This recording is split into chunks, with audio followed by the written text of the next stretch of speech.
ओम शांति। 24 अप्रैल 2023 बाबा के महावाक्य। मीठे बच्चे, अपने दिल से पूछो, हम ज्ञान की खुशबू फैलाने वाले खुशबूदार फूल बने हैं। सदा अच्छी खुशबू फैलाते रहो। प्रश्न: किन बच्चों की अवस्था बहुत मस्त रहती है? गैलप करने का आधार क्या है? उत्तर: जो अच्छे अच्छे फूल हैं, जिनकी बुद्धि में ज्ञान का मंथन चलता रहता है, उनकी अवस्था बहुत मस्त रहती है। ज्ञान और योग की शिक्षा दे खुशबू फैलाने वाले बच्चे बहुत प्रफुल्लित रहते हैं। गैलप करने का आधार है सच्चे परवाने बनना। माया के तूफानों से सदा बचकर रहना, श्रीमत पर चलते रहना है। गीत: महफिल में जल उठी क्षमा परवाने के लिए। ओम शांति। चैतन्य परवानों ने गीत सुना। परवाने कहो व फूल कहो, बात एक ही है। बच्चे समझते हैं हम सचमुच परवाने बने हैं या फेरी लगाकर चले जाते हैं। क्षमा को भूल जाते हैं। हर एक को अपने दिल से पूछना है कि हम कहाँ तक फूल बने हैं और ज्ञान की खुशबू फैलाते हैं। अपने जैसा फूल किसको बनाया है, यह तो बच्चे जानते हैं। ज्ञान का सागर वह बाप है। उनकी कितनी खुशबू है। जो अच्छे फूल व परवाने हैं, उनकी जरूर अच्छी खुशबू आएगी। वह सदैव खुश रहेंगे। औरों को भी आप समान फूल व परवाने बनाएंगे। फूल नहीं तो कली बनाएंगे। पूरे परवाने वह हैं जो जीते जी मरते हैं, बलि चढ़ते हैं अथवा ईश्वरीय औलाद बनते हैं। कोई साहूकार किसी गरीब के बच्चे को गोद में लेते हैं तो बच्चे को उस साहूकार की गोद में आने से फिर वह माँ बाप ही याद आते रहते हैं। फिर गरीब की याद भूल जाएगी। जानते हैं कि हमारे गरीब माँ बाप भी हैं, परंतु याद साहूकार माँ बाप को करेंगे जिससे धन मिलता है। सन्यासी साधु आदि हैं, वह भी साधना करते हैं मुक्ति धाम में जाएं। सभी मुक्ति के लिए ही पुरुषार्थ करते हैं, परंतु मुक्ति का अर्थ नहीं समझते। कोई कहते ज्योति ज्योत समाएंगे, कोई समझते पार निर्वाण जाते हैं। निर्वाण धाम में जाने को ज्योति में समाना व मिल जाना नहीं कहा जाता है।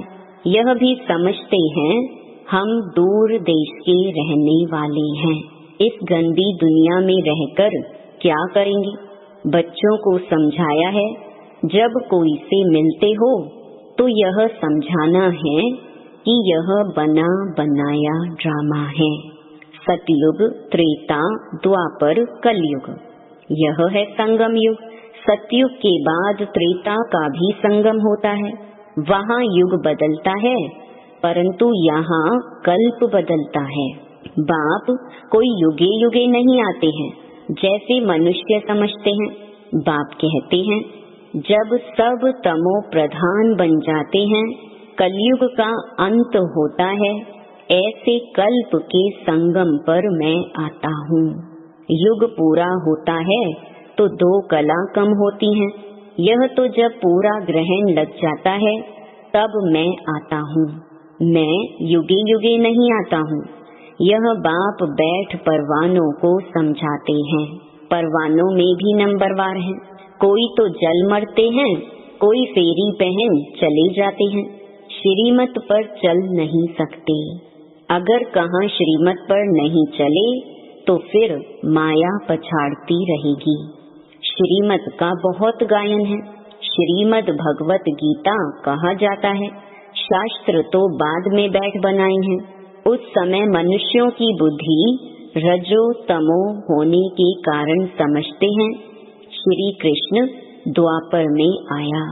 बाप कहते हैं मैं आता ही तब हूँ जब आदि सनातन देवी देवता धर्म वाले मनुष्य गुम हो जाते हैं, परंतु यह भूल जाते हैं कि हम ही देवी देवता धर्म वाले थे, अपना हिंदू धर्म कह देते हैं। यह कड़ी से कड़ी भूल है। भारतवासी जो देवता धर्म के पुजारी हैं, उन्हों से पूछो तुम किस धर्म के हो, तो कहते हैं हम हिंदू धर्म के हैं। अरे तुम पूजते किसको हो? भारतवासी अपने धर्म को ही नहीं जानते। यह भी ड्रामा में नूंद है। जब भूले तब तो फिर से मैं आकर आदि सनातन देवी देवता धर्म की स्थापना करूं। सतयुग में है ही एक धर्म। यह बातें बाप बैठ समझाते हैं। जो विश्व के मालिक थे वह खुद ही भूल जाते हैं, तो बाकी औरों की बात ही क्या। यह एक ही बाप है जो आकर दुख धाम से निकाल सुख धाम का मालिक बनाते हैं। तुम कहेंगे अभी हम नर्क के मालिक हैं, दुनिया को तमो प्रधान तो बनना ही है, सब पतित हैं, तब तो पावन के आगे जाकर नमस्ते करते हैं। मनुष्य सन्यासियों आदि को गुरु बनाते हैं, क्योंकि वह पावन है। समझते हैं गुरु द्वारा पावन नहीं बनेंगे तो सदगति कैसे होगी, परंतु फॉलो तो करते नहीं। गुरु लोग फिर उनको कहते भी नहीं कि तुम फॉलो कहाँ करते हो, पवित्र कहाँ बनते हो। यहाँ तो बाप कहते हैं अगर तुम पावन निर्विकारी बनते हो तो मेरे फॉलोअर हो, नहीं बनते हो तो तुम फॉलोअर नहीं हो। ऊंच गति को पा नहीं सकेंगे। सन्यासी ऐसे नहीं कहेंगे कि फॉलो करो, नहीं तो सजा खानी पड़ेगी। यह बाप कहते हैं श्रीमत पर चलो नहीं तो बहुत त्राही त्राही करना पड़ेगा। वह तो समझते आत्मा निर्लेप है, परंतु नहीं, आत्मा ही सुख दुख देखती है, यह कोई भी समझते नहीं। बाबा बार बार समझाते हैं बच्चे मंजिल बहुत भारी है। इस समय तुम पुरुषार्थ करते हो जबकि दुखी हो। तुम जानते हो सतयुग में हम बहुत सुखी रहेंगे। वहाँ यह पता नहीं रहेगा कि हमको फिर दुख धाम में जाना है। हम सुख में कैसे आए, कितने जन्म लेंगे, कुछ भी नहीं जानते। अभी तुम जानते हो कि ऊंच कौन ठहरे। तुम ईश्वर की औलाद होने के कारण जैसे ईश्वर नॉलेजफुल है, तुम भी नॉलेजफुल ठहरे। अभी तुम ईश्वर के बच्चे हो, देवताएं थोड़े ही ईश्वर के बच्चे कहलाएंगे। अभी तुम ईश्वरीय औलाद हो, परंतु नंबरवार। कोई तो बड़े मस्त हैं, समझते हैं हम तो बाबा की मत पर चलते रहते हैं, जितना मत पर चलेंगे उतना श्रेष्ठ बनेंगे। बाप सम्मुख बैठ बच्चों को समझाते हैं, बच्चे देह अभिमान छोड़ो, देही अभिमानी बनो, निरंतर याद करो, परंतु सदैव याद कर नहीं सकेंगे। याद रहेगी नंबरवार पुरुषार्थ अनुसार, सो भी रिजल्ट अंत में निकलेगी। बाप तो है ही सुखदाता, ऐसे नहीं कि दुख भी बाप ही देते हैं। बाप कभी बच्चे को दुख नहीं देते। बच्चे अपनी उल्टी चलन से दुख पाते हैं, बाप दुख दे नहीं सकते। कहते हैं हे भगवान बच्चा दो तो कुल वृद्धि को पाएगा। बच्चे को बहुत प्यार करते हैं, बाकी दुख अपने कर्मों का ही पाते हैं। अब भी बाप तो बच्चों को बहुत सुखी बनाते हैं, कहते हैं श्रीमत पर चलो। आसुरी मत पर चलने से तुम दुख पाते हो। बच्चे बाप और टीचर अथवा बड़ों की आज्ञा न मानने से दुखी होते हैं। दुखदाई खुद बनते हैं, माया के बन पड़ते हैं। ईश्वर की मत तुमको अब ही मिलती है। ईश्वरीय मत की रिजल्ट 21 जन्म तक चलती है, फिर आधा कल्प माया की मत पर चलते हैं। ईश्वर एक ही बार आकर मत देते हैं। माया तो आधा कल्प से है ही है, मत देती ही रहती है। माया की मत पर चलते 100% दुर्भाग्यशाली बन पड़ते हैं। तो जो अच्छे अच्छे फूल हैं वह इसी खुशी में सदैव मस्त रहेंगे। नंबरवार तो है ना, परवाने कोई तो बाप के बन श्रीमत पर चल पड़ते हैं।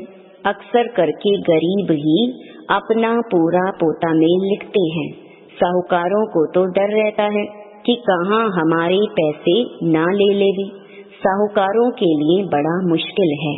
बाप कहते हैं मैं गरीब निवाज हूँ। दान भी हमेशा गरीबों को ही किया जाता है। सुदामा की बात है ना, चावल चपटी ले उनको महल दे दिए। तुम हो गरीब। समझो कोई के पास 25-50 रुपया है, उनसे 1-2 आना देते हैं। साहूकार 50,000 दें तो भी इक्वल हो जाता है, इसलिए गरीब निवाज कहा जाता है। साहूकार लोग तो कहते हमको फुर्सत नहीं मिलती, क्योंकि पूरा निश्चय नहीं है। तुम हो गरीब। गरीबों को धन मिलने से खुशी होती है। बाबा ने समझाया है, यहाँ के गरीब वहाँ साहूकार बन जाते हैं और यहाँ के साहूकार वहाँ बहुत गरीब बन पड़ते हैं। कोई कहते हम यज्ञ का ख्याल रखें या कुटुंब का रखें। बाबा कहते तुम अपने कुटुंब की बहुत अच्छी संभाल करो। अच्छा है जो तुम इस समय गरीब हो। साहूकार होते तो बाप से पूरा वर्षा ले नहीं सकते। सन्यासी ऐसे नहीं कहेंगे, वह तो पैसे लेकर अपनी जागीर बनाते हैं। शिव बाबा थोड़े ही बनाएंगे। यह मकान आदि सब तुम बच्चों ने अपने लिए बनाई हैं। यह किसकी जागीर नहीं है, यह तो टेम्परेरी है, क्योंकि अंत समय बच्चों को यहाँ आकर रहना है।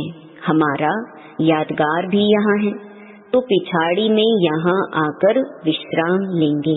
बाप के पास भागेंगे वह जो योग युक्त होंगे, उन्हों को मदद भी मिलेगी। बाप की बहुत मदद मिलती है। तुम जानते हो हमको यहाँ बैठ विनाश देखना है। जैसे शुरू में बाबा ने तुम बच्चों को बहलाया है, तो पिछाड़ी वालों का भी हक है। उस समय ऐसे फील करेंगे जैसे वैकुंठ में बैठे हैं, बहुत नजदीक होते जाएंगे। यह तो समझते हैं हम यात्रा पर हैं, थोड़े समय बाद विनाश होगा। हम जाकर प्रिंस प्रिंसेस बनेंगे। किस्म किस्म के फूल हैं। हर एक बच्चे को समझना चाहिए मैं कितने को ज्ञान की खुशबू दे रहा हूँ, किसको ज्ञान और योग की शिक्षा देता हूँ। जो सर्विस करते हैं वह अंदर में प्रफुल्लित रहते हैं। बाबा जान जाते हैं यह किस अवस्था में रहते हैं। इनकी अवस्था कहाँ तक गैलप करेगी। गैलप उनकी अवस्था करेगी जो परवाना बन चुका होगा।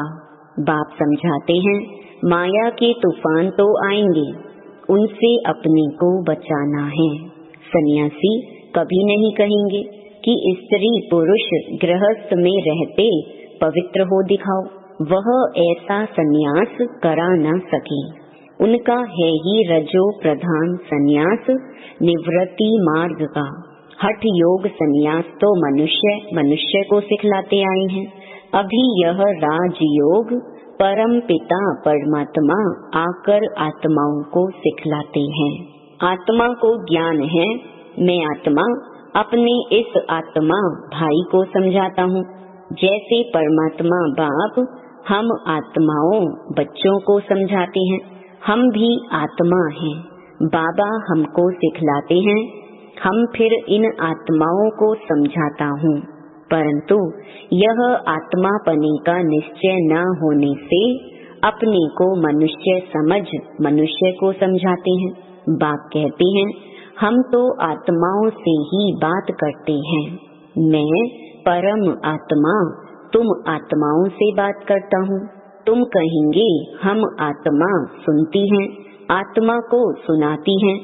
ऐसे तुम देही अभिमानी हो, किसको सुनाएंगे तो वह तीर झट लगेगा। अगर खुद ही देही अभिमानी नहीं रह सकते हैं तो धारणा करा नहीं सकेंगे। यह बड़ी ऊंची मंजिल है। बुद्धि में यह रहना चाहिए हम इन ऑर्गन्स से सुनते हैं। बाप कहते हैं हम आत्माओं से बात करते हैं। बच्चे कहेंगे हम आत्माएं ब्रदर्स से बात करते हैं। बाप कहते हैं हम आत्माओं को समझाता हूँ, बाबा का फरमान है। बच्चे अशरीरी अर्थात देही अभिमानी बनो। देह अभिमान छोड़ो, मुझे याद करो, यह बुद्धि में आना चाहिए। हम आत्मा से बात करता हूँ, न कि शरीर से। भल फीमेल हैं, उनकी भी आत्मा से बात करता हूँ।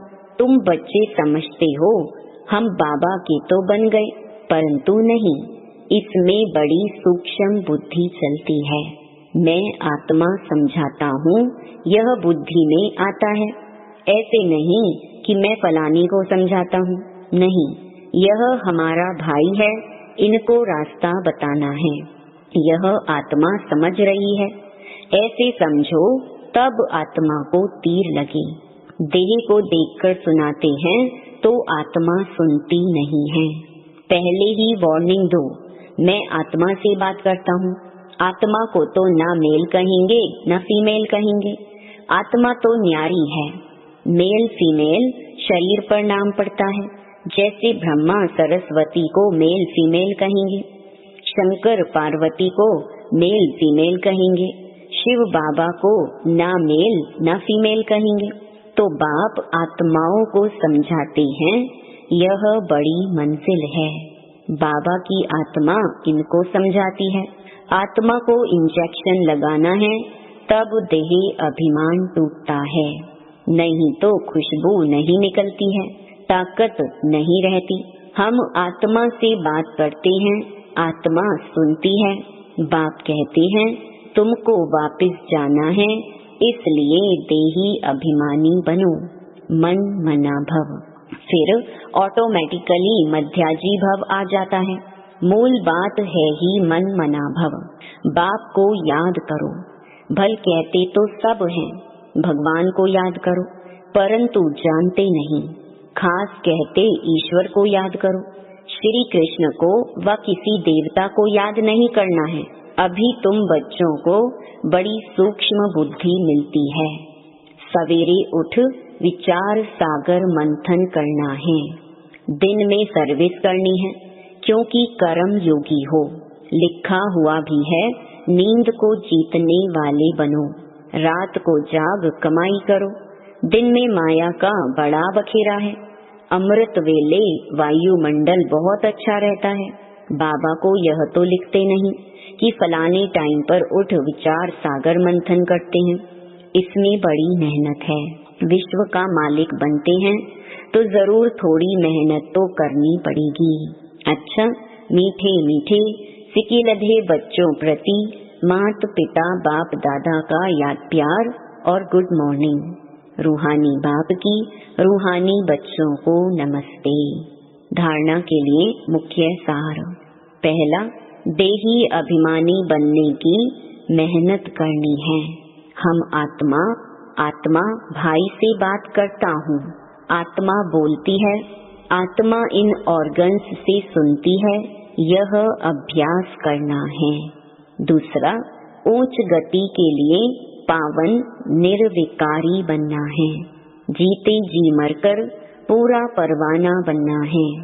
वरदान, एक हिम्मत की विशेषता द्वारा सर्व का सहयोग प्राप्त कर आगे बढ़ने वाली विशेष आत्मा भव। जो बच्चे हिम्मत रखकर निर्भय होकर आगे बढ़ते हैं, उन्हें बाप की मदद स्वतः मिलती है। हिम्मत की विशेषता से सर्व का सहयोग मिल जाता है। इसी एक विशेषता से अनेक विशेषताएं स्वतः आती जाती हैं। एक कदम आगे रखा और अनेक कदम सहयोग के अधिकारी बने। इसी विशेषता का औरों को भी दान और वरदान देते रहो, अर्थात विशेषता को सेवा में लगाओ तो विशेष आत्मा बन जाएंगे। स्लोगन, बुद्धि से इतने हल्के रहो जो बाप अपनी पलकों पर बिठाकर साथ ले जाए। ओम शांति।